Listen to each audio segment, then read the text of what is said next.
देखिए जी, सबसे इम्पोर्टेंट चीज़ ये है कि एसबीआर में जब हम जाते हैं तो एसबीआर बेसिकली एक एडवांस पेपर है प्रीवियस एफआर का।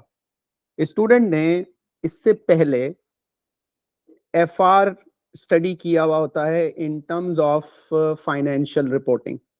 This is financial reporting paper. और यहाँ पर स्टूडेंट ने बेसिकली जो चीज़ें पढ़ी भी होती हैं ऑलरेडी, एरियाज जो स्टूडेंट ने पढ़े हुए होते हैं, वो उसे एसबीआर के अंदर हेल्प करते हैं। तो एसबीआर के लिए प्री रिक्विजिट हमारे पास एफआर है। एफआर की अगर आपके पास अंडरस्टैंडिंग मौजूद है, आपने रिसेंटली अगर एफआर का एग्जाम पास किया है, so definitely this goings to help you a lot in SBR paper. और अगर आपने एफआर बहुत पिछले किसी डाइट में पास किया हुआ है, नॉलेज नहीं है, तो एटलीस्ट आपको हम जब एसबीआर डिस्कस करेंगे तो उसमें पीछे वाली चीजें भी कुछ ना कुछ डिस्कस करेंगे। तो जब हम एफआर के सिलेबस की बात करते हैं, तो एफआर में हमारे पास हमारा जो सिलेबस था, उसमें हमने कंसोलिडेशन या कंसोलिडेटेड फाइनेंशियल स्टेटमेंट पढ़े थे। इसके अंदर हमने कुछ आईएएस और आईएफआरएस पढ़े थे। काफी एक लंबी लिस्ट है उसकी, आईएफआरएस की। और साथ हमने ratios and interpretation, conceptual framework, ये टॉपिक पढ़े हुए। और आप लोगों को वहां पर कैश फ्लो स्टेटमेंट भी पढ़ाया जाता है।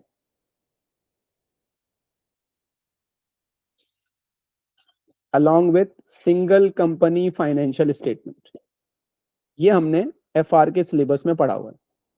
आई होप आप लोग फेमिलियर होंगे एफआर के सिलेबस से। अब यहाँ पर डिफरेंस ये है कि ये जो कंसोलिडेशन का टॉपिक हमने एफआर में ऑलरेडी पढ़ा हुआ है, वहां पर सिर्फ इनकम स्टेटमेंट और बैलेंस शीट टेस्ट होता था, और हमें इनकम स्टेटमेंट या बैलेंस शीट प्रॉपर बनानी होती थी। लेकिन एसबीआर के पेपर में हमें कोई इनकम स्टेटमेंट और बैलेंस शीट नहीं बनानी होगी, हमें सिर्फ उसके प्रिंसिपल्स को अंडरस्टैंड करना होगा।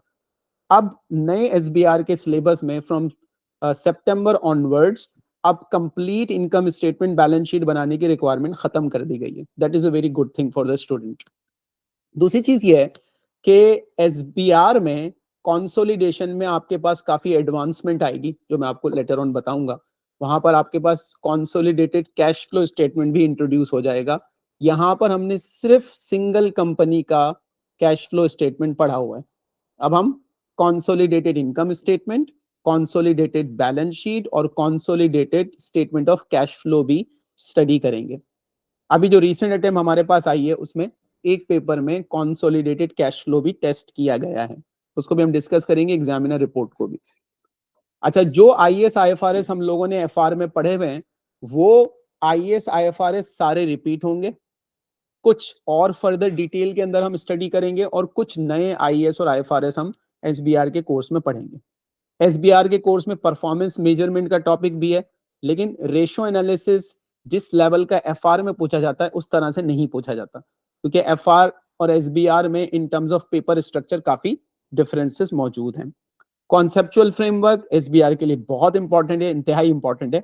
एफआर में इतना इंपॉर्टेंट नहीं होता था जितना हमारे लिए एसबीआर में इंपॉर्टेंट होता है। तो हम चलते हैं कुछ एसबीआर के पहले पेपर स्ट्रक्चर की तरफ चलते हैं, और उसके बाद फिर हम उसके सिलेबस और बाकी चीज़ों को, और उस रिसोर्सेज जो हम एसबीआर में हमें चाहिए, क्या क्या रिसोर्सेज अवेलेबल हैं, हम अपने लेक्चर्स में किस तरह से उसको यूटिलाइज करेंगे, उसके ऊपर बात करेंगे। So let's begin with SBR examiner approach.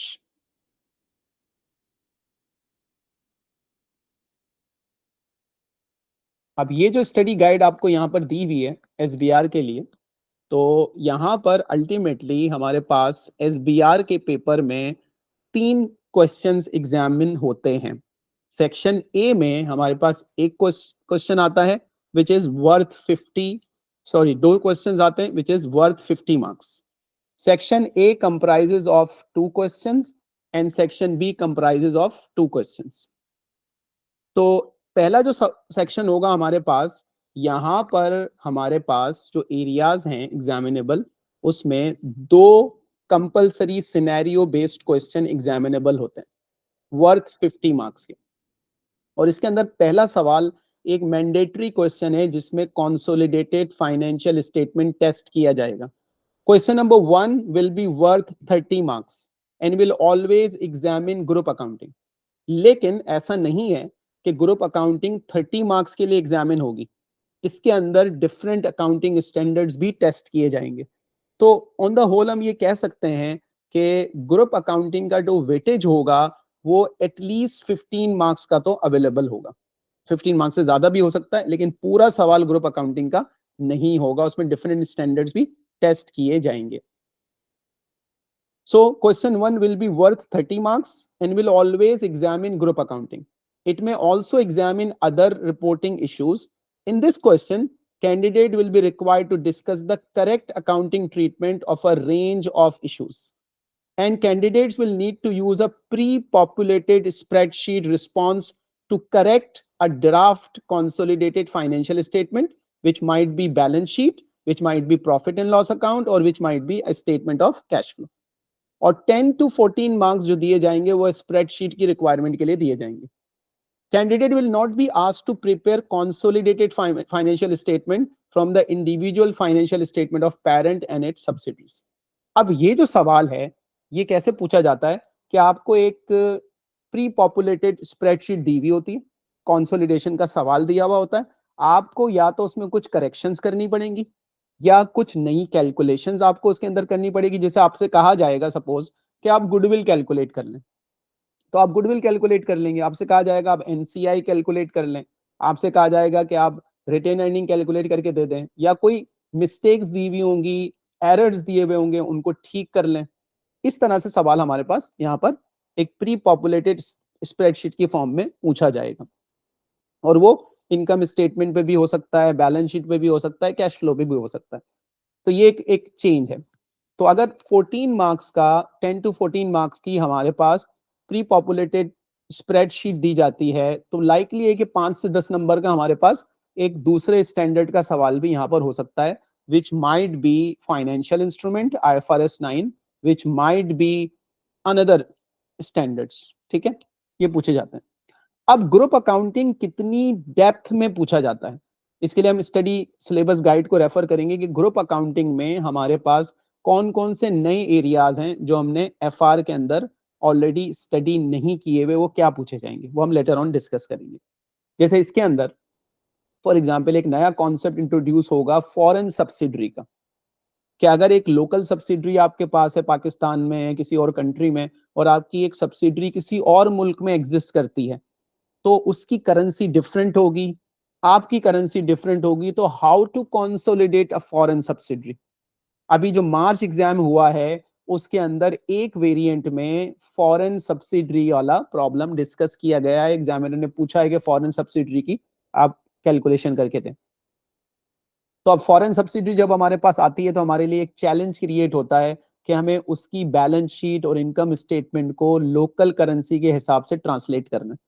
तो वो ट्रांसलेशन के लिए जो रेलेवेंट अकाउंटिंग स्टैंडर्ड है विच इज IAS 21, जो कि एफआर में भी पढ़ाया जाता है, लेकिन सब्सिडरी को ट्रांसलेट कैसे करते हैं वो SBR के अंदर स्टडी किया जाता है. इसी तरह डिस्पोजल ऑफ सब्सिडरी हमने स्लाइटली एफआर में पढ़ा हुआ है, लेकिन यहाँ पर disposal of subsidiary comprehensively test हो सकता है. आपको एक सब्सिडरी दी जा सकती है जिसका डिस्पोजल हो रहा है, और वो पार्ट डिस्पोजल भी हो सकता है, फुल डिस्पोजल भी हो सकता है. वो भी पूछा जा सकता है कि इसको कैसे हम हैंडल करेंगे. और अलॉन्ग विद जो बेसिक कॉन्सेप्ट होते हैं इनकम स्टेटमेंट के, बैलेंस शीट के, और सारी चीजें पूछी जाएंगी, और फुल गुडविल के सवाल या पार्शियल गुडविल के सवाल भी पूछे जा सकते हैं. This is what question number 1 worth 30 marks. अब उसके बाद जो दूसरा सवाल होगा वो भी हमें पता है कि एडवांस में वो कहां से आता है, किस नेचर का सवाल होता है. The question number 2 will worth 20 marks and will all involve the consideration of reporting and ethical implication of some accounting issues presented in a specific scenario.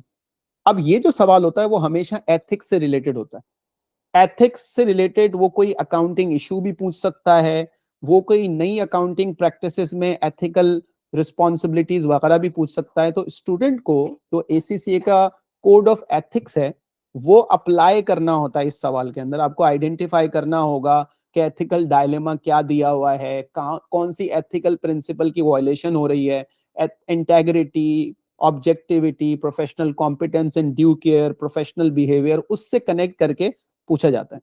और ethics will feature in every exam. So it is essential that candidate understand the implication of these ethical issues. अच्छा, ये नहीं है simply कि आपको पता हो कि इंटेग्रिटी क्या होती है, ऑब्जेक्टिविटी क्या होती है. You have to apply as per the given scenario कि इसके अंदर इंटेग्रिटी का क्या मसला है, ऑब्जेक्टिविटी का क्या मसला है, या कोई और एथिकल प्रिंसिपल इसके अंदर कॉम्प्रोमाइज हो रहा है या नहीं हो रहा.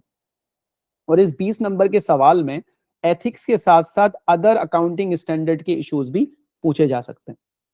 अब प्रोफेशनल एग्जाम में प्रोफेशनल मार्क्स की भी डिस्कशन की जाती है. तो एसबीआर में 2 प्रोफेशनल मार्क्स इस क्वेश्चन में पूछे जाते हैं. 2 प्रोफेशनल मार्क्स इस सवाल के अंदर पूछे जाएंगे. और रिक्वायरमेंट के अंदर वो हमें क्लेरिफाई कर देगा कि वो प्रोफेशनल मार्क्स गिवन है, कहां है, कैसे है. तो ये हमारा सेक्शन ए होगा. तो उसको हम अगर आइडेंटिफाई करें, सेक्शन ए में हमें कंसोलिडेशन मिलेगी, फाइनेंशियल रिपोर्टिंग के कोई भी स्टैंडर्ड्स यहां पर एग्जामिन हो सकते हैं, और एथिक्स के ऊपर फोकस किया जाएगा. रिमेनिंग सेक्शन बी जो हमारे पास आएगा, उसमें हमारे पास 25 मार्क्स के 2 सवाल होंगे. और उसके अंदर शॉर्ट सिनेरियोज भी दिए जा सकते हैं, केस स्टडी भी दिया जा सकता है, कोई ऐसे दिया जा सकता है, डिस्कर्सिव एलिमेंट भी होगा, थ्योरेटिकल भी, कंप्यूटेशनल एस्पेक्ट्स भी होगा. और पूरे सिलेबस से कोई भी चीज यहां पर पूछी जा सकती है. किसी एक स्पेसिफिक अकाउंटिंग स्टैंडर्ड पर या डिफरेंट अकाउंटिंग स्टैंडर्ड के ऊपर सवाल पूछे जा सकते हैं. किसी भी एंगल से पूछे जा सकते हैं. स्टेक होल्डर के पर्सपेक्टिव से भी पूछे जा सकते हैं. खासतौर पर इन्वेस्टर फोकस के, इन्वेस्टर के पॉइंट ऑफ व्यू से हम स्टडी करें कि जी ये पर्टिकुलर प्रॉब्लम इन्वेस्टर के पॉइंट ऑफ व्यू से डिस्कस करें. यहां पर 2 प्रोफेशनल मार्क्स अवार्ड किए जाएंगे क्वेश्चन नंबर 4 में. और वो लाइकली जो रिलेट होते हैं वो इन्वेस्टर पर्सपेक्टिव से होते हैं, स्टेक होल्डर पर्सपेक्टिव से होते हैं. तो 2 प्रोफेशनल मार्क्स पीछे और 2 प्रोफेशनल मार्क्स यहां पर पूछे जाएंगे और को क्लेरिफाई किए होंगे क्वेश्चन के अंदर. अब ये जो 25 मार्क्स के 2 सवाल हमारे पास आएंगे, इसमें लाइकली चांस होता है कि आपसे कुछ की अकाउंटिंग स्टैंडर्ड मल्टीपल पूछे जा सकते हैं. तो पहला सवाल में हो सकता है उसने फाइनेंशियल इंस्ट्रूमेंट पे सवाल बनाया, हो सकता है रेवेन्यू रिकग्निशन पे सवाल बना दे, हो सकता है IAS 37 प्रोविजंस पे सवाल बना दे, हो सकता है कि वो क्लाइमेट चेंज के ऊपर कोई चीज पूछ ले और कॉन्सेप्चुअल फ्रेमवर्क से कनेक्ट करके कोई चीज पूछ ले. तो मल्टीपल ऑप्शन एग्जामिनर के पास होते हैं. And this section B is a challenging issue. यहाँ पर जो भी होते हैं, बाज दफा कोई स्पेसिफिक 25 मार्क्स का सवाल स्टूडेंट के लिए बहुत चैलेंज क्रिएट करता है. तो एसबीआर का पेपर के लिए जरूरी है कि रेलेवेंट स्टैंडर्ड्स को पढ़ा भी जाए और उसकी एप्लीकेशन के हिसाब से पढ़ा जाए. सिर्फ स्टैंडर्ड्स को याद कर लेना आपको एसबीआर में सक्सेस नहीं दिला सकता. अगर फॉर एग्जांपल हमने फाइनेंशियल इंस्ट्रूमेंट में पढ़ लिया कि जी इक्विटी इंस्ट्रूमेंट की अकाउंटिंग कैसे होती है, डेट इंस्ट्रूमेंट की अकाउंटिंग कैसे होती है, कन्वर्टेबल बॉन्ड्स की अकाउंटिंग कैसे होती है, इज नॉट दैट इनफ. हमें उसको सिनेरियो के अंदर अप्लाई करना सीखना है. अगर हमें लीजिंग का स्टैंडर्ड आता है, सपोज हमें उसे सिनेरियो में अप्लाई करना सीखना है. अगर इंटेंजिबल स्टैंडर्ड का स्टैंडर्ड हमें पता है तो उसे भी हमें सिनेरियो के अंदर अप्लाई करना है कि उसको कैसे हम अप्लाई कर सकते हैं. तो ये तो हमारे पास सिलेबस स्ट्रक्चर हमारे पास मौजूद है. अब यहां पर कुछ और डिटेल प्रोवाइड की जा रही है. Overall, candidates will have to demonstrate a range of skills and abilities, which includes relating accounting issues to relevant concept and practical situation, besides the specific technical knowledge related to group's financial statement. The examination will require candidates to exercise professional and ethical judgment, which is in question number 2. There will be a requirement to adopt a stakeholder or investor focus in answering some कुछ question. ये इसका मतलब क्या होगा? इसका मतलब ये है कि आप इन्वेस्टर के पॉइंट ऑफ व्यू से फाइनेंशियल रिपोर्टिंग में जो प्रॉब्लम है उसको एड्रेस करें. इन्वेस्टर उसके बारे में क्या कह सकता है? जैसे प्रीवियस पेपर में मार्च 24 में इन्वेस्टर पॉइंट ऑफ व्यू से डिस्क्लोजर्स के बारे में पूछा गया कि ज्यादा डिस्क्लोजर्स अगर दिए जाएं तो उससे इन्वेस्टर फोकस बताएं कि उस पर क्या इफेक्ट पड़ता है. तो इन्वेस्टर पॉइंट ऑफ व्यू से स्टडी करना स्टैंडर्ड्स को बहुत जरूरी है कि इन्वेस्टर्स के लिए इसके अंदर क्या चीज मौजूद है. टू पास दिस एग्जाम, ये एग्जाम अगर आपको पास करना है, obviously we want to pass this exam in first attempt. To pass this exam, candidates requires an in-depth knowledge of conceptual framework which set out the concept upon which IFRS are based. देखिए होता क्या है कि हम conceptual framework को basic जब हम पढ़ रहे होते हैं, एफआर पढ़ रहे होते हैं, हम बिल्कुल भी लिफ्ट नहीं कराते. हमें लगता है कि कॉन्सेप्चुअल फ्रेमवर्क की कोई इंपॉर्टेंस नहीं है, उसमें तो सिर्फ डेफिनेशंस लिखी हुई हैं. What is asset, what is liability, what is equity, what is income. वो लेकिन प्रैक्टिकली कॉन्सेप्चुअल फ्रेमवर्क की बहुत इंपॉर्टेंस है. एक तो कॉन्सेप्चुअल फ्रेमवर्क आपके स्टैंडर्ड सेटिंग प्रोसेस के लिए इंपॉर्टेंट होता है कि उसको बेस कंसिडर किया जाता है. दूसरा, जहां स्टैंडर्ड साइलेंट होता है, स्टैंडर्ड गाइडलाइंस प्रोवाइड नहीं कर रहा होता है, हम कॉन्सेप्चुअल फ्रेमवर्क को रेफर करके कोई भी अकाउंटिंग इशू हमें डिस्कस करना है तो उसकी बेस हमें कॉन्सेप्चुअल फ्रेमवर्क में मिलेगी.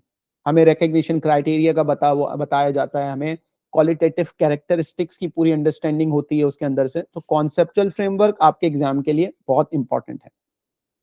इसी तरह नॉन फाइनेंशियल रिपोर्टिंग, जिसको स्टूडेंट यूजुअली निग्लेक्ट करते हैं, जैसे सस्टेनेबिलिटी रिपोर्टिंग हो गई, वो बहुत इंपॉर्टेंट है और उसके ऊपर भी सवाल क्रिएट किया जा सकता है. अच्छा, अब एक माइंडसेट स्टूडेंट का ये बना हुआ होता है कि ग्रुप अकाउंटिंग सिर्फ सेक्शन ए में पूछा जाएगा. ऐसा नहीं है. ग्रुप अकाउंटिंग के अक्सर सवाल सेक्शन बी में भी पूछे जा सकते हैं. किसी एक सवाल में ग्रुप अकाउंटिंग 8-10 मार्क्स का, वहां पर भी पूछा जा सकता है. So principle of group accounting will be examined in section A in question 1 always, but could also be examined in section B. For example, section B could include a question on control or whether the acquisition of an entity meets the definition of business combination. अब student consolidation को जब numerical perspective से पढ़कर जाते हैं तो वो उसका थ्योरेटिकल पर्सपेक्टिव इतना अच्छा क्लियर नहीं करते. उसके पीछे हमारे पास IFRS 10 है which deals with the definition of control. हमारे पास IAS 28 है फॉर एसोसिएट. हमारे पास IFRS 11 है फॉर ज्वाइंट अरेंजमेंट. इसी तरीके से हमारे पास IFRS 3 है जहां पर बिजनेस कॉम्बिनेशन की डेफिनेशन. तो हमें उसको प्रॉपर्ली इन्वेस्टिगेट करना है ताकि हम किसी भी गिवन सिनेरियो में आइडेंटिफाई करें कि बिजनेस कॉम्बिनेशन हो रहा है या नहीं हो रहा. इसी तरह detailed knowledge of an industry और स्पेसिफाइड और स्पेशलाइज्ड अकाउंटिंग नॉलेज हमें वैसे जरूरत नहीं है कि हम फॉर एग्जांपल हम जाएं और देखेंगे जी केमिकल सेक्टर में क्या हो रहा है और इस तरह एजुकेशन सेक्टर में क्या हो रहा है. लेकिन हमें सिनेरियो स्पेसिफिक इंडस्ट्री का दिया जाता है और हमें उसके अंदर एप्लीकेशन साइट के ऊपर बात करनी होती है, अपनी नॉलेज को वहां पर अप्लाई करना होता है. पास पेपर की प्रैक्टिस के जरिए हम अपने स्टैंडर्ड की नॉलेज को कैसे अप्लाई करते हैं, किसी भी गिवन क्वेश्चन के अंदर कैसे हमें ड्राफ्टिंग करनी है. आपको देखें, ड्राफ्टिंग आपको बहुत अच्छी सीखनी पड़ेगी क्योंकि आपको स्टैंडर्ड स्ट्रेट फॉरवर्ड नहीं कोट करने हैं. आपको जब उसको ड्राफ्ट करना है तो आपको पता होना चाहिए मुझे कैसे एग्जाम के क्वेश्चन को आंसर करना है. SBR exam will test contemporary scenarios and contemporary issues. Question 2 could range require discussion of ethical issues. अब ये कहां से आ सकते हैं? फॉर एग्जाम्पल, अब नए नए मसले मसाइल आजकल आ रहे हैं, जैसे आर्टिफिशियल इंटेलिजेंस का इस्तेमाल, बिग डेटा का इस्तेमाल, वर्किंग फ्रॉम होम का इस्तेमाल. सही है. इसी तरह फॉर एग्जाम्पल अगर हम बात करते हैं तो क्राउड फंडिंग. अभी जो पिछला पेपर गया है उसके अंदर एथिक्स के क्वेश्चन में उसने क्राउड फंडिंग रिलेटेड इश्यूज भी पूछे. तो वो किसी भी चीज से रिलेटेड पूछ सकता है.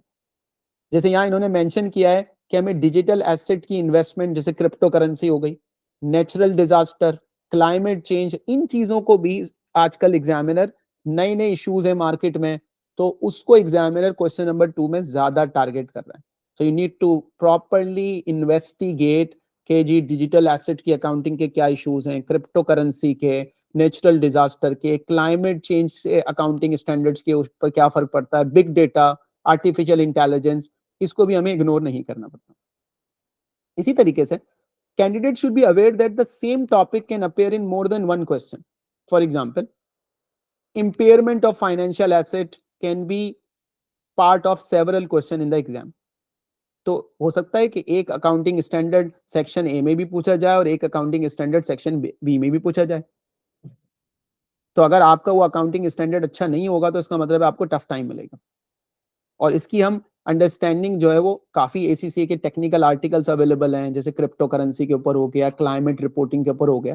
तो जब हम टेक्निकल आर्टिकल्स पे भी फोकस करेंगे तो हमारी वो डेफिशिएंसी वहां से भी इंप्रूव हो जाएगी। एसबीआर में ज्यादातर पेपर थ्योरेटिकल होता है, न्यूमेरिकल नहीं होता।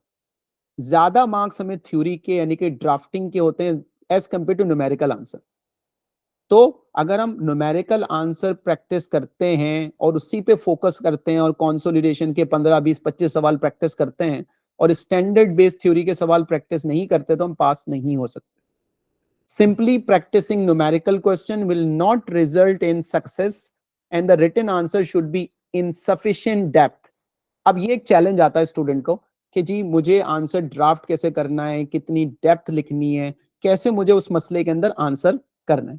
तो जब तक हम उसको सीखेंगे नहीं, अल्टीमेटली हम एग्जाम में अच्छा परफॉर्म नहीं कर सकते। अच्छा जी, अब हम चलते हैं कि पहले तो हम बात कर लेते हैं अपने सिलेबस के ऊपर कि हमारा सिलेबस क्या है और उसमें क्या क्या चीज़ें शामिल हैं और इस एग्जामिनेबल डॉक्यूमेंट्स हमारे क्या हैं। फिर हम एग्जामिनर रिपोर्ट के ऊपर आते हैं। हमारे पास अभी दिसंबर 23 की एग्जामिनर रिपोर्ट है, उससे हम एक इंसाइट हासिल करेंगे और फिर उसके बाद हम स्टडी हब के ऊपर जो रिसोर्सेज अवेलेबल हैं और प्रैक्टिस प्लेटफॉर्म के ऊपर एसबीआर के जो रिसोर्सेज अवेलेबल है उस पर बात करेंगे और फिर अपनी क्लासेस के बारे में डिस्कस करेंगे। हम अपनी क्लासेस का एजेंडा क्या लेकर चलेंगे, कैसे हम चीज़ों को कवर कर रहे हो। सो देखें, एग्जामिनेबल डॉक्यूमेंट सितंबर 23 टू जून 24, जून 24 एग्जाम तक के ये एग्जामिनेबल डॉक्यूमेंट यहाँ पर अवेलेबल है। अब इसमें देखा जाए तो हमारे पास यहाँ पर एफआर और एसबीआर इंटरनेशनल एंड यूके, हमें एसबीआर इंटरनेशनल अटेम्प्ट करना होता है तो हम एसबीआर इंटरनेशनल के कॉलम में देखेंगे तो कुछ अकाउंटिंग स्टैंडर्ड्स तो वो हैं जो एफआर में भी थे और एसबीआर में भी हैं और कुछ अकाउंटिंग स्टैंडर्ड वो हमें मिलेंगे जो पहली मर्तबा यहाँ पर टेस्ट किए जा रहे होंगे। उसे मैं हाईलाइट करता हूँ। देखें, ये स्टैंडर्ड स्टूडेंट एफआर में नहीं पढ़ता, ये पहली दफा एग्जामिनेबल है।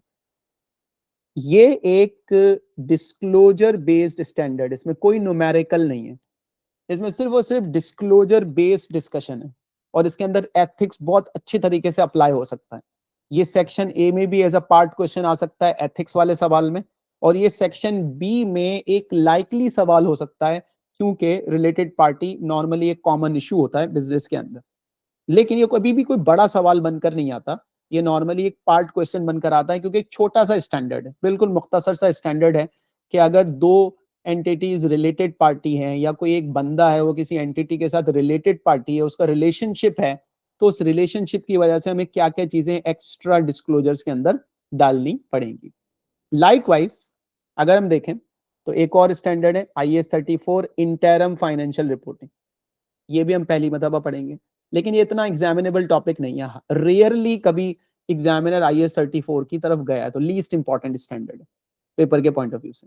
इसी तरह IFRS 1 फर्स्ट टाइम एडॉप्शन, जो एंटिटीज पहली मरतबा IFRS पे जा रही होती हैं, शिफ्ट हो रही होती है, उनके लिए ये भी बहुत लीस्ट एग्जामिनेबल स्टैंडर्ड है। पास्ट पेपर को अगर हम रिव्यू करेंगे तो ना होने के बराबर हमें नजर आएंगे IAS 34 IFRS 1। इसी तरह शेयर बेस्ड पेमेंट, अब ये बहुत इंपॉर्टेंट स्टैंडर्ड है, one of the most important accounting standard for SBR, share based payment. इसका मैं एक स्लाइड आइडिया दे देता हूं कि होता ये है कि जब हम गुड्स या सर्विसेज एक्वायर करते हैं तो हम उसकी पेमेंट कैश के अंदर करते हैं या समटाइम्स हम क्रेडिट के अंदर पेमेंट करते हैं, लेकिन पेमेंट कैश के अंदर होती है। लेकिन बाज दफा ऐसा होता है बिजनेसेस में कि हम गुड्स खरीदते हैं या हम सर्विसेज लेते हैं, खासतौर पे एम्प्लॉयज से, हम अपने एम्प्लॉयज से सर्विसेज ले रहे हैं या हम गुड्स खरीद रहे हैं सप्लायर से, तो हम पेमेंट जो करते हैं वो कैश में करने के बजाय अगर उसको शेयर्स में पेमेंट कर दी जाए या एम्प्लॉय को शेयर ऑप्शन स्कीम दे दी जाए कि जी अगर आप हमारे साथ काम करेंगे तो आपको हम फ्यूचर में कंपनी के शेयर्स देंगे, तो उसकी अकाउंटिंग कैसे होगी। काफी टेक्निकल स्टैंडर्ड है, कुछ इश्यूज इसमें काफी कॉम्प्लिकेटेड हैं, फिर उसके टैक्स के इश्यूज आ जाते हैं और उसके साथ हमारा डेफर्ड टैक्स का टॉपिक IAS 12 के साथ कनेक्ट हो जाता है। तो ये कंसोलिडेशन के साथ भी टेस्ट हो सकता है सेक्शन ए में और ये सेक्शन बी के अंदर सेपरेटली एक बड़ा मेजर चंक इसके अंदर से एग्जाम में पूछा जा सकता है। वेरी इंपॉर्टेंट स्टैंडर्ड, ये भी हमने एफआर में पहले नहीं पढ़ा। अब इसके अलावा हम फर्दर आगे बढ़ते हैं, तो हमारे पास कंसोलिडेशन से रिलेटेड IFRS 11 तो हम पहली मर्तबा पढ़ेंगे, and that is how to deal with joint arrangement. इसके अंदर हम एक कॉन्सेप्ट पढ़ते हैं ज्वाइंट वेंचर का, कि दो एंटिटीज मिलकर अगर एक एंटिटी क्रिएट करती हैं तो उसकी अकाउंटिंग कैसे की जाती है, आइडेंटिफिकेशन कैसे होती है। ये सेक्शन ए में कंसोलिडेशन का पार्ट बन के भी आ सकता है, और सेक्शन बी में ये थियोरेटिकल डिस्कशन में भी बहुत इंपॉर्टेंट अकाउंटिंग स्टैंडर्ड। इसी तरह कंसोलिडेशन का disclosure based accounting entry, consolidation के डिस्क्लोजर्स, ये भी थियोरेटिकल स्टैंडर्ड है और ये सेक्शन बी में एग्जामिनेबल हो सकता है। लाइकवाइज इससे पहले हमने IFRS फॉर SMEs नहीं पढ़ा, तो वो छोटी बिजनेसेस जो small and medium enterprise classify होते हैं उनके लिए मैंडेटरी रिक्वायरमेंट नहीं होती कि आप जो है ना वो IFRS फॉलो करें, लेकिन वो भी IFRS अगर फॉलो करना चाहें तो उनके लिए क्या लीनियंसी अवेलेबल है, क्या उन्हें आसानी प्रोवाइड की गई है। देखिए अभी सऊदी अरब में रिसेंटली वो इंट्रोड्यूस कर रहे हैं कॉरपोरेशन टैक्स, पहली मर्तबा हो सकता है आप लोगों ने सुना हो कि सऊदी अरब, दुबई वगैरह के अंदर कॉरपोरेशन टैक्स का कॉन्सेप्ट इंट्रोड्यूस किया जा रहा है। प्रीवियसली वहां पर कोई कॉरपोरेशन टैक्स नहीं होता था, कंपनी जो भी ऑपरेट करती थी वो बगैर टैक्स के काम कर रही होती थी। प्रीवियसली वहां वैट भी नहीं होता था, लेकिन रिसेंटली उन्होंने वैट इंट्रोड्यूस किया। अब उन्होंने कॉरपोरेशन टैक्स जून ऑनवर्ड्स चार्ज करना शुरू करना है, तो अब एक कंपनीज के लिए प्रॉब्लम क्रिएट हुई। हम अपने स्टूडेंट्स को एक सिलेबस, एक कोर्स करवाते हैं डिप्लोमा इन IFRS का, तो जो डिप्लोमा इन IFRS कर रहे होते हैं वो वहां पर हमें बताते हैं कि जब हम बहुत टेंशन में हैं कि ऑडिटर अब हमारे फाइनेंशियल स्टेटमेंट टेस्ट करेगा, तो क्योंकि कॉर्पोरेट रिपोर्टिंग हो रही है तो अब हमें IFRS फॉलो करने। तो कल मुझे एक स्टूडेंट बता रहा था कि जी हमारी ऑर्गेनाइजेशन की नेचर जो है ना वो SMEs की है, तो अब हमें कॉर्पोरेट रिपोर्टिंग टैक्स की वजह से अपने फाइनेंशियल स्टेटमेंट को IFRS बेस में कन्वर्ट करना है। तो हमारे लिए बड़े चैलेंजेस आ रहे हैं, हम किस तरह से काम करें। पहले तो हम जो आता था, जो भी ट्रीटमेंट बनता था वो हम कर लेते थे, कोई पूछने वाला नहीं था। लेकिन जब अब टैक्स के साथ रिकंसाइल करना है फाइनेंशियल स्टेटमेंट को, तो अब हमारे लिए बड़े चैलेंजेस आ गए। इससे आप लोगों के लिए जो IFRS को पढ़ते हैं, चाहे वो ACCA की फॉर्म में पढ़ रहे हो या डिप्लोमा की फॉर्म में पढ़ रहे हो, उनके लिए ऑप्शंस खुल रहे हैं कि वो मिडिल ईस्ट की मार्केट में जाकर अपने आप को इस नॉलेज की बेसिस पर आगे अच्छा एक्सपोजर वहां पर ले सकते हैं। तो इसी तरह जो ISB है उसने स्टैंडर्ड इशू किया हुआ है कि SMEs के लिए हम IFRS को कैसे फॉलो करेंगे, वो हम यहाँ पे पढ़ेंगे। इसी तरीके से जो नई चीज हमारे पास है वो मैनेजमेंट कमेंट्री। अब ये बेसिकली नॉन फाइनेंशियल चीजों के लिए एक चीज पढ़ाई जाती है कि जी नॉन फाइनेंशियल रिपोर्टिंग कैसे की जाएगी, उसका एक फ्रेमवर्क आप समझ लें। उसके जो फ्रेमवर्क है वो पहली मर्तबा पढ़ाए जाते हैं, ये भी उसका फ्रेमवर्क है, ये भी नॉन फाइनेंशियल रिपोर्टिंग का फ्रेमवर्क है। और इसी तरह IFRS प्रैक्टिस स्टेटमेंट, ये भी पहली दफा पढ़ाया जाएगा। तो जो चीजें पहली दफा पढ़ाई जा रही हैं वो तो आप समझ लें हाईली एग्जामिनेबल टॉपिक, और जो चीजें आपको FR में पहले ऑलरेडी पढ़ाई जा चुकी हैं उसमें से कुछ स्टैंडर्ड लीस्ट इंपॉर्टेंट है और कुछ स्टैंडर्ड्स इक्वली मोस्ट इंपॉर्टेंट है। उन्हें हमें ऐसे पढ़ना है जैसे हम पहली मर्तबा पढ़ रहे हैं। फॉर एग्जाम्पल अगर मैं उनको हाईलाइट करता हूं, तो ये हमारे पास है IS 12, ये हमने FR में पढ़ा हुआ है बहुत इंट्रो लेवल का, और ये हमें SBR में बहुत डेप्थ में पढ़ना है। वेरी इंपॉर्टेंट स्टैंडर्ड, क्योंकि किसी भी स्टैंडर्ड के साथ टैक्स का मसला कनेक्ट किया जा सकता है, खास तौर पर ग्रुप से रिलेटेड डेफर्ड टैक्स के मसले। ये बहुत कॉमन एक एग्जांपल है, ये इंपॉर्टेंट हो गया। इसी तरीके से जो IS 16 हमने ऑलरेडी FR में पढ़ा हुआ है, ये भी हमारे लिए बहुत इंपॉर्टेंट है, इस पे भी हमें ग्रिप लेकर चलनी है, रिवाइज करना है। इसी तरह हमारे पास IS 19 है जो पहली मर्तबा एग्जामिनेबल होगा, ये पहली मर्तबा एग्जामिनेबल वाला स्टैंडर्ड है, हाईली इंपॉर्टेंट। अभी रिसेंटली जो मार्च 24 का एग्जाम हुआ है उसमें सेक्शन ए में इंप्लॉय बेनिफिट का सवाल पूछा गया है, ये पेंशन से रिलेटेड स्टैंडर्ड है। एम्प्लॉय को जो सैलरी दी जाती है, जो अदर बेनिफिट्स दिए जाते हैं, खासतौर पे जो पेंशन से रिलेटेड अकाउंटिंग होती है, वो हम IS 19 में कवर करते हैं। Again very very important standard. Likewise IS 21 foreign exchange, क्योंकि ये ग्रुप के कॉन्टेक्स्ट के अंदर यहाँ पर हमारे लिए बहुत इंपॉर्टेंट है, पिछली मर्तबा पूछा गया है फॉरेन सब्सिडरी के कॉन्टेक्स्ट के अंदर। इसी तरीके से अगर हम बात करें, one of the very very most important standard IAS 32 financial instrument and इससे connected IFRS 9 financial instrument, IFRS 7 financial instrument के disclosures, 3 standards, IAS 32 financial instrument, IFRS 9 financial instrument और IFRS 7 फाइनेंशियल इंस्ट्रूमेंट। SBR में अगर मैं ये कहूं कि the most important standard पहले नंबर पे अगर लिस्टिंग की जाए तो हम IFRS 9 को लिस्ट करेंगे। ऐसा पेपर में नॉर्मली होता नहीं है कि आपसे IFRS 9 के बारे में कुछ पूछा ना जाए। इसी तरीके से IFRS 15 रेवेन्यू रिकॉग्निशन, FR में हमने पढ़ा हुआ है, लेकिन FR में हमने समझ ले कुछ भी नहीं पढ़ा। यहाँ पर उसकी जो थ्योरेटिकल अंडरस्टैंडिंग है उसके बारे में बहुत ज्यादा चीजें पूछी जाती, और नई नई इंडस्ट्रीज के बारे में रेवेन्यू के मसले मसाइल पूछे जा सकते हैं आपसे किसी स्पेसिफिक, जैसे फुटबॉल क्लब फॉर एग्जांपल। अब एक फुटबॉल क्लब है, उसमें रेवेन्यू रिकॉग्नाइज करने का मसला, या इसी तरह कोई और इंडस्ट्री है उसके अंदर रेवेन्यू रिकॉग्नाइज करने का मसला।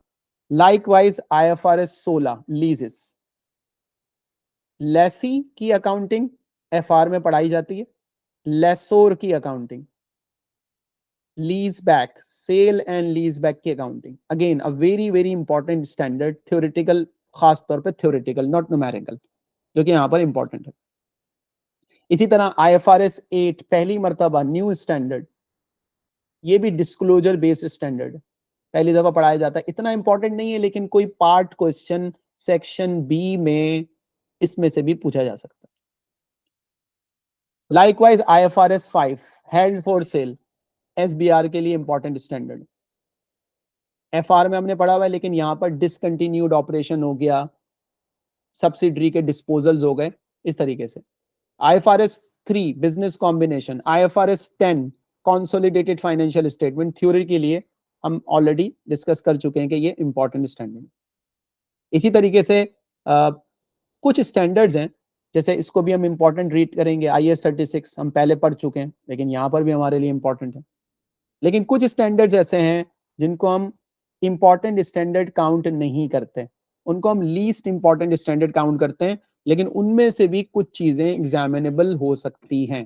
जैसे फॉर एग्जांपल IAS 2 इन्वेंट्री, ये FR के लेवल के ऊपर पूरा पढ़ाया जा चुका है, लेकिन इस लेवल पे इतना इंपॉर्टेंट कंसीडर नहीं किया जाता। IAS 8 changes in accounting estimates in error, ये बेसिक। IAS 10 events after the reporting date. इसी तरह IAS 20 गवर्नमेंट ग्रांट। ये छोटे छोटे स्टैंडर्ड्स हैं जो FR की आपको रिव्यू करने हैं। अगर आपने FR का स्टैंडर्ड पढ़ा हुआ है तो वो काफी होता है, उससे ज्यादा एडिशनल पढ़ने की जरूरत नहीं होती। इसी तरह इन्वेस्टमेंट प्रॉपर्टी IAS 40 हो गया, एग्रीकल्चर हो गया, और दीगर चीजें EPS हो गया। तो in short if you can see here, जो कुछ स्टूडेंट ने FR में पढ़ा हुआ है वो पूरा का पूरा यहाँ पर उससे दोबारा एग्जामिन किया जाता है। एंड मजे की बात यह है कि SBR पास करने के बाद बात नहीं बनती। अगर आप FR को SBR से कनेक्ट कर रहे हैं तो एक चीज और जहन में रखें कि आपको SBR को AAA के साथ भी कनेक्ट करना है। एडवांस ऑडिट एंड एश्योरेंस के लिए भी आपको SBR की जरूरत पड़ेगी, लेकिन ये तो ऑप्शनल पेपर है। अगर आगे फ्यूचर में आपको एडवांस ऑडिट एंड एश्योरेंस पास करना है तो उसके लिए आपको स्टैंडर्ड की अंडरस्टैंडिंग चाहिए।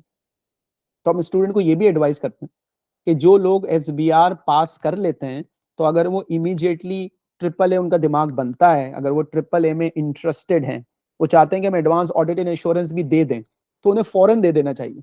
वरना क्या होगा, अगर उन्होंने गैप ले लिया तो व्हाट अबाउट स्टैंडर्ड्स, स्टैंडर्ड तो वो भूल जाएंगे, तो उनको उसमें हेल्प नहीं मिलेगी। तो आपको ये भी अपनी प्लानिंग के अंदर चीज शामिल करनी है, ताजा ताजा आपके माइंड में होगा, it will help you in advance audit and insurance. ये नहीं कह रहा कि आप advance audit and insurance mandatory दें, वो एक अलग डिस्कशन है कि आपको AFM देना चाहिए, आपको APM देना चाहिए, या आपको ATX देना चाहिए, या आपको AAA देना चाहिए। 2 पेपर आपको ऑप्ट करने, कोई से भी 2। एंड इट्स नॉट इजी कि आप कैसे डिसाइड करेंगे कि आपको कौन से 2 पेपर देने। ये आपके आगे फ्यूचर पे भी डिपेंड करता है कि आपको किस इंडस्ट्री में काम करना है, आपको आगे ICAW करना है, आपको आगे सिमा की तरफ जाना है, आपको आगे CFA की तरफ जाना है, तो कौन सी चीजें आपको आगे इंपॉर्टेंट देंगे, लेकिन एएफएम के पेपर को हाईली रेकमेंड किया जाता है कि आप दें। It's very good paper. ये फाइनेंस का, आपकी फाइनेंस की अंडरस्टैंडिंग बहुत इंपॉर्टेंट होती है, तो हम स्टूडेंट को कहते हैं कि एएफएम तो आप कंपलसरी अटेम्प्ट कर लें। अच्छा पेपर है, पासिंग रेशो भी आजकल इसका अच्छा है।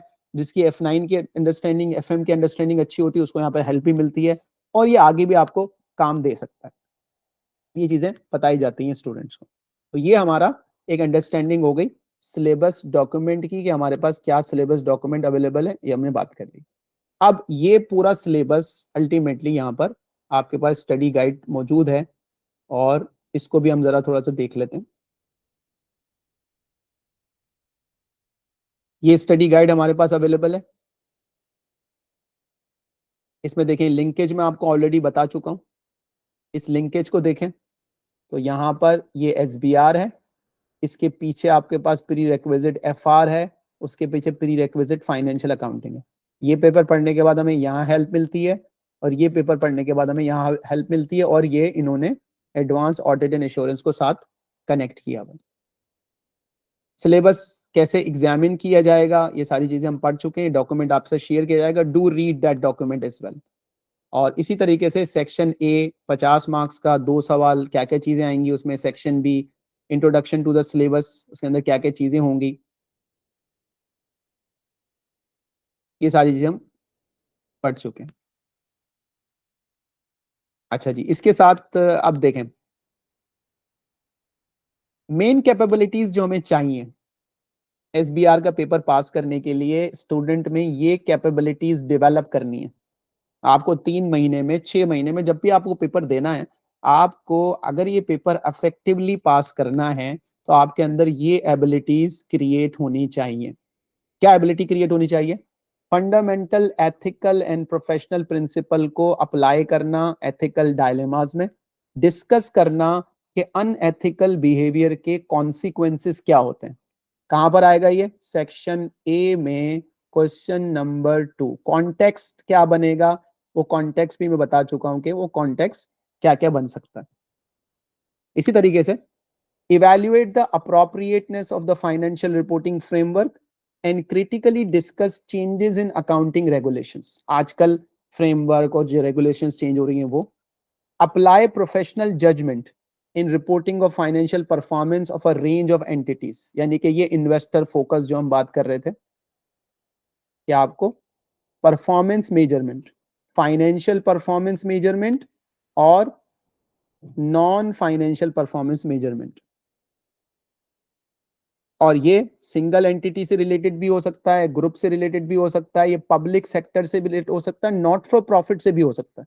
खास तौर पर ये दो चीजें, public sector organisation, governmental organisation और नॉट फॉर प्रॉफिट ऑर्गेनाइजेशन में परफॉर्मेंस मेजरमेंट। फिर फाइनेंशियल स्टेटमेंट ग्रुप के लिए बनाना, तो सेक्शन ए में हमारे पास 14 मार्क्स की स्प्रेडशीट दी हुई होगी, उसमें मॉडिफिकेशन, करेक्शन, कैलकुलेशन हमें करनी होगी। इंटरप्रेट करना financial statement for different stakeholders, investor focus. इसी तरह impact of changes and potential changes in accounting regulation on financial reporting. Current world practices क्या चल रही हैं, आजकल क्या डेवलपमेंट चल रही है कॉर्पोरेट रिपोर्टिंग में, क्या क्या चेंजेस आ रही हैं। किसी स्टैंडर्ड के अंदर अगर कोई चेंज डिबेटेबल है, तो उसके ऊपर हमें नॉलेज होनी चाहिए। ये पूरा सिलेबस के अंदर हमें पता होती हैं चीजें। और साथ, क्योंकि हम कंप्यूटर बेस्ड एग्जाम दे रहे हैं, तो उसके लिए जो टेक्नोलॉजी स्किल्स होती हैं, आपने अगर कैलकुलेशन करनी है प्री पॉपुलेटेड वर्ड शीट पे, तो एक्सेल का इस्तेमाल, और आपकी वर्ड प्रोसेसिंग डॉक्यूमेंट को, यानी कि जो भी फंक्शनैलिटी है ACCA के एग्जाम की, वो फंक्शनैलिटी पे आप कैसे काम करेंगे। तो इन्होंने ये एरियाज यहाँ पर डिफाइन किए हुए, 6-7 एरियाज यहाँ पे दिए हुए, ए से लेके जी तक। ये तो सिर्फ एक फंक्शनैलिटी हो गई, बाकी A to F हमारे सिलेबस पोर्शन है। Fundamental ethic and professional principle A, financial reporting framework, reporting the financial performance, financial statement of group entities, interpretation of different for stakeholder, impact of change in accounting regulations। पूरा syllabus में already बता चुका हूं, और ये syllabus की एक detail understanding और की अकाउंटिंग स्टैंडर्ड, ये भी हम साथ पढ़ चुके। अब आ जाते हैं, अब तक हमारे पास जो अभी एग्जाम हुआ है उसकी रिपोर्ट नहीं अवेलेबल है। उसके कुछ एरियाज मैंने बता दिए हैं जो मेरी नॉलेज में आए थे कि हम क्या क्या एग्जामिन हो चुका है, लेकिन दिसंबर की रिपोर्ट हमारे पास मौजूद है। स्टूडेंट को हम एडवाइस करते हैं कि लाजमी आप एग्जामिनर रिपोर्ट पढ़ें, उसको थॉरोली इन्वेस्टिगेट करें। वो एग्जामिनर आपको प्रीवियस स्टूडेंट्स के बारे में बताता है, उसकी गलतियों के बारे में बताता है, ताकि आप वो गलतियां रिपीट ना करें और अपनी तैयारी के अंदर उन चीज़ों को इस्तेमाल करें, ताकि आपको पता हो कि इस पेपर में पास होने के लिए क्या क्या चीज़ें करनी चाहिए और क्या क्या चीज़ें हमें नहीं करनी चाहिए। what to do, what are good habits and what are bad habits, ताकि हम इजीली इस एग्जाम को टाइमली कंप्लीट कर सकें। तो हम थोड़ी सी रिपोर्ट को डिस्कस कर लेते हैं। अब देखिए यहां पर question number 1। So question number 1 always provides candidates with a pre-populated spreadsheet response option containing either a draft consolidated financial position, income statement, or a cash flow. It could contain an extract of a statement or a full draft statement. The correction of this draft will have a significant number of marks. In this case, question number 1 had 14 marks available for adjusting the spreadsheet. दिसंबर 2023 के exam में। और क्या test किया उसने? उसने test किया cash flow. अब देखें, अब हम ये अगर इज्यूम कर लें कि नेक्स्ट अटेम्प्ट जो भी होगी मार्च 24 की, उसमें कैश फ्लो नहीं आएगा, तो हमारी गलती होगी। मार्च 24 में भी एक वेरिएंट में कैश फ्लो था। इसका मतलब हम इग्नोर नहीं कर सकते कि एक चीज पहले आ गई है तो दोबारा नहीं आएगी। तो ऊपर वाले सवाल में जो उसने 14 मार्क्स पूछे, उसके साथ उसने कैश फ्लो की भी टेस्टिंग की, रिकंसिलिएशन बनवाई गई। किस चीज की रिकंसिलिएशन बनवाई गई? ऑपरेटिंग एक्टिविटी की और इन्वेस्टिंग एक्टिविटी की। किससे related? Property, plant and equipment. ये कैश फ्लो का एक हिस्सा है कि पीपीई का आप किस तरीके से करेंगे। डेफर्ड टैक्स से रिलेटेड, करंट लायबिलिटी से रिलेटेड एक शॉर्ट कैश फ्लो का सवाल पूछा गया। अब एग्जामिनर यहाँ पे बता रहा है कि some candidates may have been less prepared for a question involving a cash flow statement. अब ये एक डेफिशिएंसी है। बैलेंस शीट पे उन्होंने काम किया, statement of profit and loss account पे उन्होंने काम किया हुआ, लेकिन उन्होंने कैश फ्लो पे काम नहीं किया हुआ। क्यों नहीं किया हुआ? They might have something in their mind कि कैश फ्लो नहीं आता, या कैश फ्लो पिछली मर्तबा आ गया था, ये कैश फ्लो अब आएगा नहीं है, ये इंपॉर्टेंट नहीं है। ऐसा नहीं है, तीनों चीजें हमारे लिए इंपॉर्टेंट है।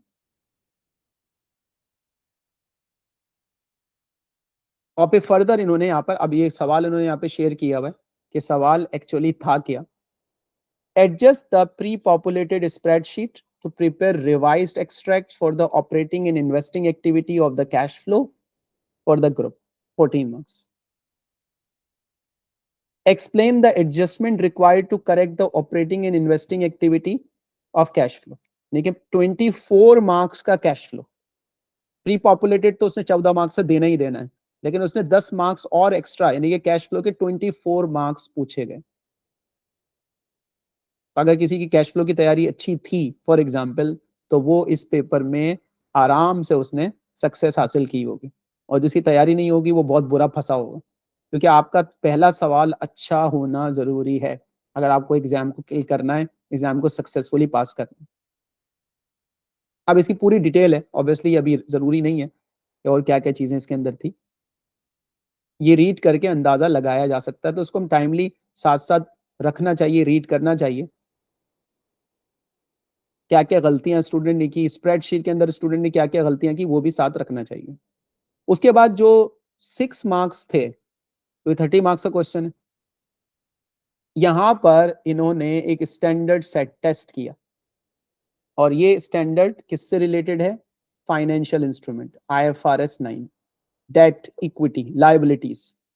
और उसके अंदर उन्होंने ओवरड्राफ्ट को कंसिडर किया कि कैश फ्लो के अंदर फाइनेंशियल इंस्ट्रूमेंट की प्रेजेंटेशन। अब एक सवाल हम एफए स्टूडेंट को पढ़ा रहे होते हैं कि जी कैश एंड कैश इक्विवेलेंट के अंदर क्या क्या चीजें आती हैं। आगे किसी ने एफए की भी क्लास ली हुई होगी ना, उसको भी ये बताया जाता है, जैसे शॉर्ट टर्म इन्वेस्टमेंट को कैसे हैंडल करते हैं, ओवरड्राफ्ट को कैसे हैंडल करते हैं। तो अब इसने क्या पूछा है? डिस्कस करें कि financial instrument should be classified as, क्या वो इन्वेस्टिंग एक्टिविटी में जाएंगे, क्या वो फाइनेंसिंग एक्टिविटी में जाएंगे, या कैश एंड कैश इक्विवेलेंट में जाएंगे। अब किसी ने अगर आईएफआरएस पढ़ा हुआ भी है ना, उसने ये पर्सपेक्टिव सोचा ही नहीं होगा कि मुझसे कैश फ्लो के बारे में सवाल पूछा जा सकता। So candidate should read the requirement carefully. It asks for presentation within the cash flow. Weak answer failed to focus on the cash flow presentation at all. Requirement student सही पढ़ते नहीं है और उन्होंने पूरी फाइनेंशियल इंस्ट्रूमेंट की explanation examiner को दे the balance sheet के हवाले से. These answer gain no marks. आप अपना टाइम जाया कर रहे हैं, इट्स वेस्टेज ऑफ टाइम. ये टाइम जो आपने जाया किया, ये आपको किसी और सेक्शन में हेल्प कर सकता था, आपने उसको इग्नोर किया और उल्टा सीधा लिखना शुरू कर दिया. So read the requirement correctly.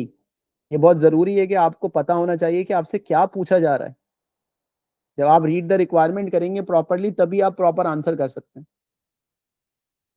ये पहला क्वेश्चन 30 मार्क्स का. अब दूसरा सवाल जो पूछा गया, इस दूसरे सवाल के अंदर हमने ऐसे डिस्कस किया है कि एथिकल इंप्लीकेशन होती है. सो यूजिंग एग्जिबिट नंबर 1,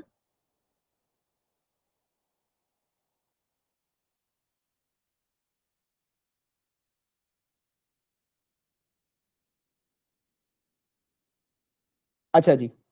सो कहाँ थे हम? 1 मिनट. हम थे एग्जामिनर रिपोर्ट के ऊपर. सो अब क्वेश्चन नंबर 2 में देखें, discuss the ethical issues caused by current business situation, scenario based. अब आपको यहाँ पे सिनेरियो देखना पड़ेगा कि उस सिनेरियो में क्या है और वहां पे क्या एथिकल इश्यूज एंटिटी को फेस करने पड़े. और जैसे हमने कहा था, इसमें 2 प्रोफेशनल मार्क्स होते हैं. Professional marks will be awarded in part A for the identification of relevant ethical principle and the, अगर किसी ने रेलेवेंट एथिकल प्रिंसिपल आइडेंटिफाई किया और उसको अप्लाई कर दिया, तो उसको 2 प्रोफेशनल मार्क्स भी यहां पर अवॉर्ड किए जाएंगे. अब ये एक टिपिकल एथिक्स का मसला था. और क्या मसला दिया हुआ था कि एक कॉन्ट्रैक्ट के ऊपर एक फाइनेंस डायरेक्टर करंटली काम कर रहा है और टेम्पररी कॉन्ट्रैक्ट है, रिन्यू होने वाला है, और उसने रिक्रूट किया है किसी को जिसको सीईओ ने रेफर किया था, जो कि उसका दोस्त था. तो उसके हवाले से कोई एथिकल मसला यहाँ पर बन रहा है. उसको सिचुएशन में जाके आइडेंटिफाई करना है, देखना है ये एथिकल मसला है नहीं है. राइट, इसको हमने आइडेंटिफाई करना है. देखें, कमेंट चेक करें. Weaker answer to part A were unstructured answer. नहीं पता लग रहा कि क्या लिख रहा है student. And presented a list of rote learning. पहले बताया जा चुका है कि एप्लीकेशन के मार्क्स होते हैं. अगर आपको पता है कि इंटेग्रिटी क्या है, ऑब्जेक्टिविटी क्या है, तो आपने सिंपली उसकी कॉपी कर देनी है जो भी आपके माइंड में, तो आपको मार्क्स नहीं मिलेंगे जब तक आपने उसको रेफरेंस टू दी सिनेरियो के साथ कनेक्ट नहीं किया. That is very important. अच्छा, इसका जो बी पार्ट था, that was explain in accordance with the principle. अब मैंने अभी ये डिस्कस किया था कि ये एक डिस्क्लोजर बेस्ड स्टैंडर्ड है, बहुत इंपॉर्टेंट नहीं है, लेकिन ये यहाँ पर एग्जामिन हुआ है. तो हम किसी भी लीस्ट इंपॉर्टेंट स्टैंडर्ड को भी अगर छोड़ के जाते हैं, और ये बिल्कुल न्यू स्टैंडर्ड है, तो मैंने क्या कहा था कि जो पहली मर्तबा एग्जामिनेबल स्टैंडर्ड है उसको तो किसी सूरत नहीं छोड़ना आपको. न्यू स्टैंडर्ड, 8 मार्क्स, और ये बिल्कुल आसान था, वेरी इजी. मैं इसे अगर स्टूडेंट के पॉइंट ऑफ व्यू से करूंगा तो 8 आउट ऑफ 8. स्टूडेंट बड़े आराम से, अगर उसने बेसिक किसी भी ट्यूटर का लेक्चर लिया है, तो वो ऑपरेटिंग सेगमेंट की definition, aggregation of operating segment, identification of reportable segment, बिल्कुल बेसिक पढ़ाया जाता है, वो आराम से 8 आउट ऑफ 8 कर सकता है. स्टूडेंट कहते हैं बहुत डिफिकल्ट पेपर था, बहुत मुश्किल था. उसकी वजह ये होती है कि lack of practice, lack of knowledge. वरना पेपर बहुत डिफिकल्ट नहीं होता, पेपर काफी रीजनेबल होता है, और इस पेपर का स्कोर वैसे ही बहुत अच्छा आता है. 50% ऑन एवरेज आप लगा सकते हैं कि पासिंग स्कोर है इसका, which is very very good. तो इस सवाल में क्या किया गया, एग्जिबिट दिया गया, 4 डिवीजन दिए गए एक कंपनी के, और कैंडिडेट्स को कहा गया कि एक्सप्लेन करें प्रिंसिपल ऑफ आईएफआरएस 8, ये डिटरमाइन करने के लिए क्या डिवीजन रिपोर्टेबल सेगमेंट बनेगा या नहीं बनेगा. अब इसका एक पूरा क्राइटेरिया है, पूरा एक थ्रेशोल्ड है, वो स्टूडेंट को पढ़ाया जाता है, वो आराम से यहाँ पे कर सकता है. ये सेक्शन ए कंप्लीट हुआ, यानी कि 50 मार्क्स. सेक्शन बी, पहला सवाल, क्वेश्चन नंबर 3. इसमें मल्टीपल IFRS पूछे जाते हैं। यहां कौन कौन से पूछे गए? यहां पर फाइनेंशियल इंस्ट्रूमेंट टेस्ट किया गया, IFRS 15 रेवेन्यू टेस्ट किया गया, कॉन्सोलिडेटेड का थ्योरेटिकल IAS टेस्ट किया गया, और IAS 21, यानी कि 4 स्टैंडर्ड यहां पे एग्जामिन किए गए एक 25 मार्क्स से सवाल में। और अब देखें पीछे सेक्शन ए में भी IFRS 9 की कुछ हमने अभी डिस्कशन की थी, तो IFRS 9 यहां पर दोबारा एग्जामिन किया गया, और ये 8 मार्क्स की IFRS 9 की रिक्वायरमेंट पूछी गई, इंपेयरमेंट कॉमन रिक्वायरमेंट है। इसी तरह से 10 मार्क्स का IFRS 15 रेवेन्यू पूछा गया। रेवेन्यू आप समझ लें दी most important standard along with IFRS 9। इसको आपने बहुत थॉरोली कवर करना है और इसकी एप्लीकेशन पे काम करना है। उसके बाद 7 मार्क्स के लिए क्या पूछा गया? Consolidated financial statement, overseas subsidiary, consolidated financial statement, explanation भी पूछी गई, कैलकुलेशन भी पूछी गई। देखें 24 मार्क्स तो ऑलरेडी ऊपर कैश फ्लो के थे कॉन्सोलिडेशन के, 7 मार्क्स ये आ गए, 33 मार्क्स की कॉन्सोलिडेशन, टू मच किसी भी पेपर के लिए। और नेक्स्ट लास्ट पार्ट जो पूछा गया, यानी कि पूछा गया चीजें, और उसके बाद अगला सवाल, नेक्स्ट क्वेश्चन, क्वेश्चन नंबर 4, आखिरी सवाल। Question 4 is often the last question attempted bye candidates, क्योंकि टाइम प्रेशर बहुत ज्यादा होता है तो स्टूडेंट, अब now why last question, why last? My question is why last, why not first, why not second? तो आपको पेपर में ये देखना होता है कि इजी क्या है। हो सकता है क्वेश्चन 4 इजी हो, लेकिन क्वेश्चन 4 नॉर्मली टेक्निकल होता है, तो स्टूडेंट क्वेश्चन 4 पे अच्छा परफॉर्म नहीं करते। अब अच्छा परफॉर्म करने का एक रीजन क्या है? Poor time management, leave themselves without adequate time to think, plan and answer, haphazard way में आंसर। या तो वो कंप्लीटली क्वेश्चन 4 छोड़ देंगे, या क्वेश्चन 4 के कुछ पार्ट अटेम्प्ट करेंगे, बाकी पार्ट छोड़ देंगे। A significant number of candidates did not answer all part of the question. Candidates should be mindful that much easier to gain the first marks from a new question or part of the question than the final higher level of marks in another question. देखें कोई भी सवाल start करना ज्यादा अच्छा है rather than किसी सवाल को फिनिश करना। आपने एक सवाल स्टार्ट किया, आप इन बिटवीन आप उसे छोड़ देंगे, नया सवाल स्टार्ट कर लेंगे, टाइम प्रेशर है तो आपको क्वेश्चन कंप्लीट करने के मार्क्स नहीं मिलेंगे, ना एग्जामिनर आपको पेनलाइज करेगा कि जी आपने पेपर कंप्लीट क्यों नहीं किया। क्वेश्चन 4 में क्या पूछा गया? Application in range of IFRS standard, या इन्वेस्टर फोकस होता है, परफॉर्मेंस मेजरमेंट की चीजें पूछी जाती हैं, वो वैसे भी स्टूडेंट का एक वीक एरिया कंसिडर किया जाता है। तो देखें 9 मार्क्स के लिए जो चीजें पूछी गई उसके अंदर कौन सा स्टैंडर्ड पूछा गया? IFRS 16 लीजेस। अब ये इन्वेस्टर फोकस है ना, KPIs भी की फॉर्म में दिया हुआ है, तो इसका पहला फोकस पूछा गया सेल एंड लीज बैक, दूसरा पार्ट भी सेल एंड लीज बैक, तीसरा पार्ट भी सेल एंड लीज बैक। तो कंप्लीट क्वेश्चन जो है वो पूरा का पूरा सेल एंड लीज बैक के ऊपर बनाया गया IFRS 16 का। उसके बाद अगला अकाउंटिंग एंट्रीज पूछी गई। अब accounting entries normally student refer नहीं कर रहे होते इस लेवल के ऊपर, तो आपको ये एंटिसिपेट करना है कि आपसे अकाउंटिंग एंट्री भी पूछी जा सकती है। तो accounting entry cell and lease back की पूछी गई, 7 मार्क्स। पीछे लीज एंड बैक के थ्योरेटिकल असेसमेंट 9, 16 मार्क्स का एक स्पेसिफिक स्टैंडर्ड, यानी कि IFRS 16 किसी ने अगर नहीं किया होगा अच्छी तरह से तो उसके 16 मार्क्स चले गए। अब आपके पेपर में हो सकता है कि ये IFRS 2 हो सकता है ये आपके पास IAS 19 हो सकता है आपके पास ये IFRS 9 हो, IAS 37 हो, यू नेवर नो किस स्टैंडर्ड के ऊपर सवाल बनकर आ सकता है, और जरूरी नहीं है पूरा स्टैंडर्ड सेट हो, पार्ट भी हो सकता है। इसी तरीके से पार्ट सी के अंदर उन्होंने इन्वेस्ट परफॉर्मेंस मेजरमेंट का सवाल बनाया, विच इज इन्वेस्टर फोकस, और उसके अंदर 2 प्रोफेशनल मार्क्स अवार्ड किए गए जो कि नॉर्मली क्वेश्चन 4 में ही दिए जाते हैं। ये परफॉर्मेंस मेजरमेंट सेक्शन से पूछा गया। सो ये ओवरऑल एग्जामिनर रिपोर्ट का हमने पोस्टमार्टम कर लिया। अब हम चलते हैं रिसोर्सेज की तरफ। यू माइट बी थिंकिंग के SBR पास करने के लिए क्या रिसोर्सेज इस्तेमाल करने चाहिए। तो 2 की चीजें जो मैं आपसे डिस्कस करना चाह रहा हूँ, एक है ACCA का स्टडी हब जिसको स्टूडेंट इग्नोर कर रहे हैं and which is very handy. अब देखिए मैंने स्टडी हब में SBR खोला हुआ है, तो यहाँ पर आप देखें आपके पास चैप्टर्स दिए हुए हैं, फ्लैश कार्ड्स हैं, क्विजेज हैं, प्रैक्टिस हैं। आपके लिए इंपॉर्टेंट है कि आपको अगर स्टडी टेक्स्ट को रेफर नहीं करना तो आप एटलीस्ट यहाँ जाके कोई भी स्पेसिफिक स्टैंडर्ड के बारे में एक अच्छी अंडरस्टैंडिंग डेवलप कर सकते हैं। जैसे for example I want to study IAS 39। अब ट्यूटर ने हो सकता है मुझे नोट्स दिए हुए हो, किताब के अंदर भी IAS 39 कवर हुआ है, IAS 36 कवर हुआ है, कि आपको हर जगह से नहीं पढ़ना, आपको किसी स्पेसिफिक रिसोर्स पे जाना। अब अगर हम इसको एक्सप्लोर करते हैं फॉर एग्जाम्पल, तो यहाँ पर हमें स्टैंडर्ड पूरा कॉम्प्रिहेंसिवली IAS 36 दिया हुआ है। इंडिकेटर्स ऑफ इम्पेयरमेंट नेफार में पढ़े हुए हैं, एनुअल टेस्टिंग। तो इस तरह हम क्या कर सकते हैं, हम कोई भी टॉपिक सेलेक्ट करके उसके अंदर से जो भी हमारे को हमें लगता है कि रेलेवेंट कोई पार्ट मुझे पढ़ना है। For example cash generating unit very important, क्योंकि FR में इतना नहीं पढ़ाया जाता। अब मुझे for example cash generating unit की इंपेयरमेंट टेस्टिंग पढ़नी है, तो ये कैश जनरेटिंग यूनिट की इंपेयरमेंट टेस्टिंग आप तो मैं यहाँ से रीड कर सकता हूँ।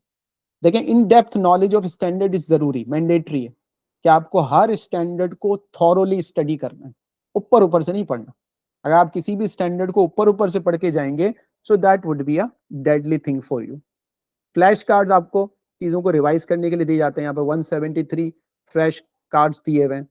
क्विजेज आपकी प्रैक्टिस चेक करने के लिए, किसी भी टॉपिक के ऊपर आपको फॉर एग्जाम्पल कोई क्वेश्चन चेक करना है, लेकिन ये इस फॉर्मेट में क्योंकि हमारा एग्जाम नहीं है तो ये इतना हैंडी नहीं है आपके लिए। इसको आप ना भी करें तो ये चल जाता है, ये इतना हैंडी नहीं आपके लिए होगा।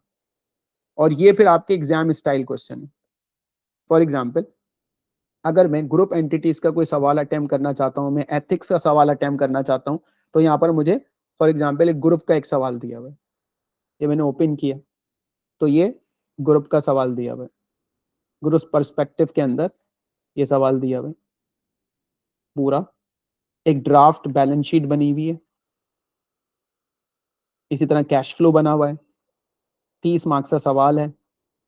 तो अब ये काइंड ऑफ आपको सवाल अटेम्प्ट करके ट्यूटर को अगर आप सबमिट कर दें और आपका ट्यूटर आपको ये फैसिलिटी देता है कि वो आपको आंसर करके देगा और आपको आपकी वीकनेस बताएगा, तो ये बहुत इंपॉर्टेंट होता है कि वो आपके लिए बहुत हैंडी हो सकती है। जैसे इसके अंदर कॉन्सोलिडेशन का 13 मार्क्स का सवाल, गुडविल का 6 मार्क्स का 19 मार्क्स का सवाल, और इसी तरीके से IFRS फॉर SME 5 मार्क्स का सवाल। तो जिसने स्टैंडर्ड SME का पढ़ा हुआ है वो ये एरिया कवर कर सकता है। तो जब आपका सिलेबस जैसे जैसे होता जाए आप अल्टीमेटली यहाँ से भी प्रैक्टिस कर सकते हैं अलोंग विद जो आपके पास क्वेश्चन प्रैक्टिस किट अवेलेबल है, जो आपका मेन रिसोर्स है उसके साथ साथ। इसी तरीके से अब आ जाते हैं प्रैक्टिस प्लेटफॉर्म की क्या इंपॉर्टेंस है। तो देखें प्रैक्टिस प्लेटफॉर्म पे हम SBR में गए, यहाँ पर हमने इंटरनेशनल सेलेक्ट किया, ICC के ऑफिशियल रिसोर्सेज।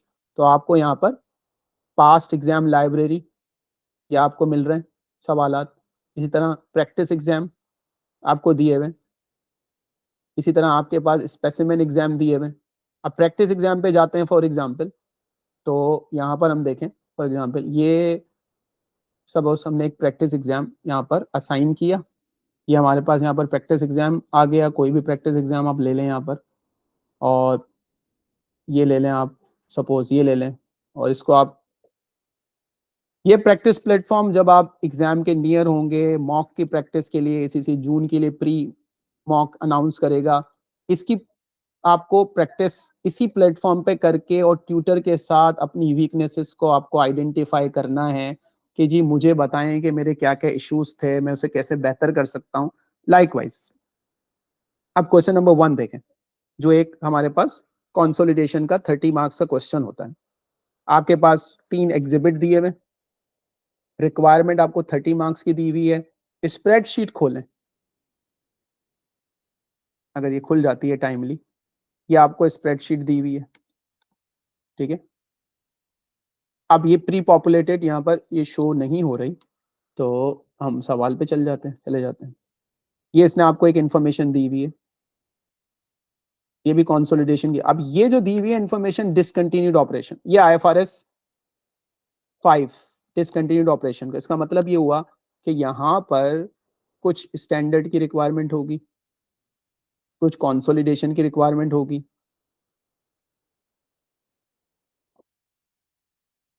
तो पूरा कंसोलिडेशन का सवाल बना हुआ है।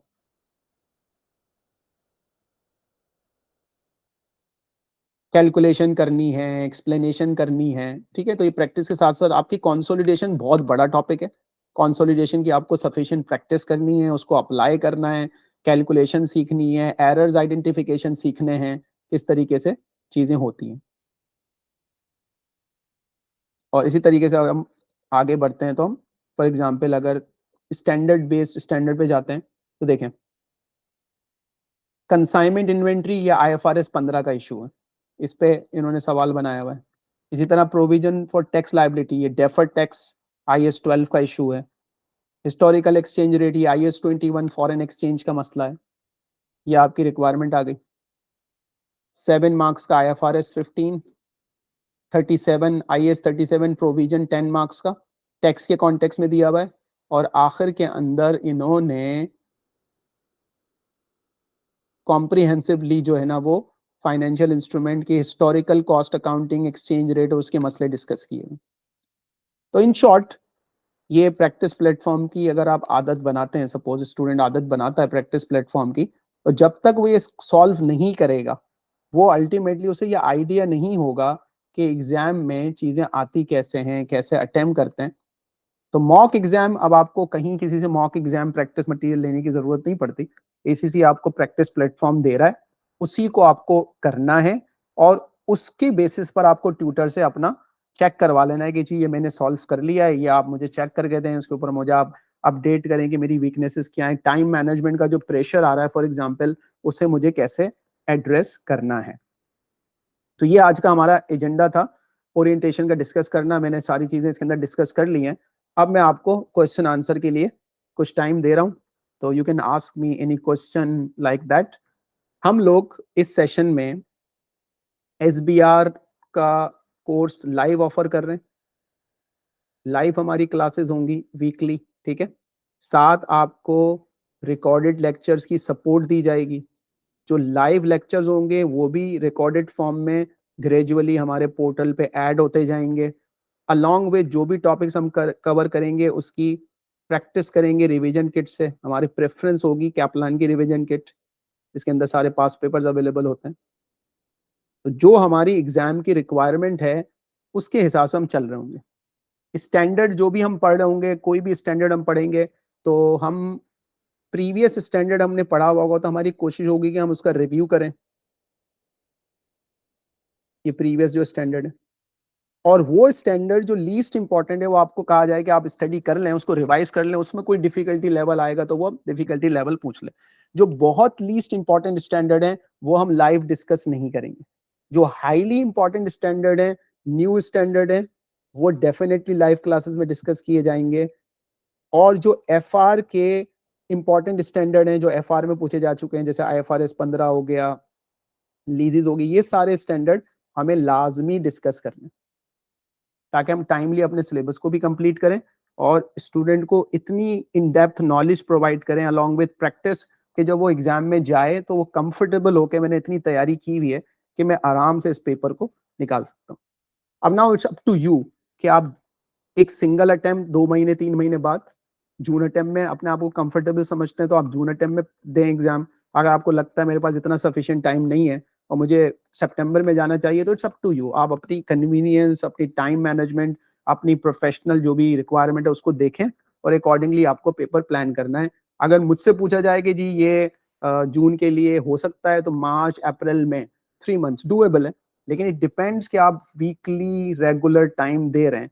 अगर आप रेगुलर स्टडी करने में इंटरेस्टेड हैं तो आप ये कर सकते हैं कंसिस्टेंसी के साथ, एक प्रॉपर टाइम टेबल के साथ, अपने एक वीकली स्केड्यूल के साथ। अगर आपको चलना है तो आप कर सकते हैं, वरना आप अल्टीमेटली ये इतने शॉर्ट टाइम में ये नहीं हो सकता, फिर आपको थोड़ा सा और टाइम लेना है। लेकिन अगर आप वीक डेज में, वीकेंड्स के ऊपर सफिशिएंट टाइम निकाल सकते हैं पढ़ने के लिए, क्योंकि देखिए जितना ज्यादा आप पढ़ेंगे ना उतने चांसेस आपके ब्राइटर होंगे कि आपको ज्यादा से ज्यादा टाइम इन्वेस्ट करना है। जितना ज्यादा आप टाइम इन्वेस्ट करेंगे उतना ही आपकी बचत हो जाएगी पेपर में, कि आप फेल नहीं होंगे पहली अटेम्प्ट के अंदर। चलें, अब आप सवाल पूछ सकते हैं। Any question you would like to ask, anything related to course, anything related to subject, anything related to examination, कुछ भी पूछना है, कोई ऑप्शनल पेपर की सजेशंस आपको लेनी है, तो feel free to discuss. Yes.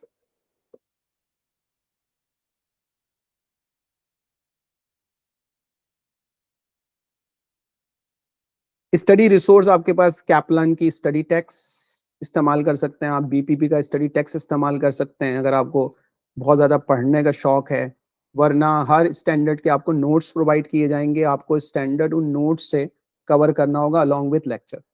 Study text आपके पास एक एडिशनल सोर्स है, स्टडी हब आपके पास एक एडिशनल सोर्स है, प्रैक्टिस करने के लिए आपके पास कैपलान की kit is sufficient, additional resource आपके पास स्टडी हब मौजूद है, इसी जगह प्रैक्टिस प्लेटफॉर्म मौजूद है, तो आपको इसके अलावा कुछ करने की जरूरत नहीं।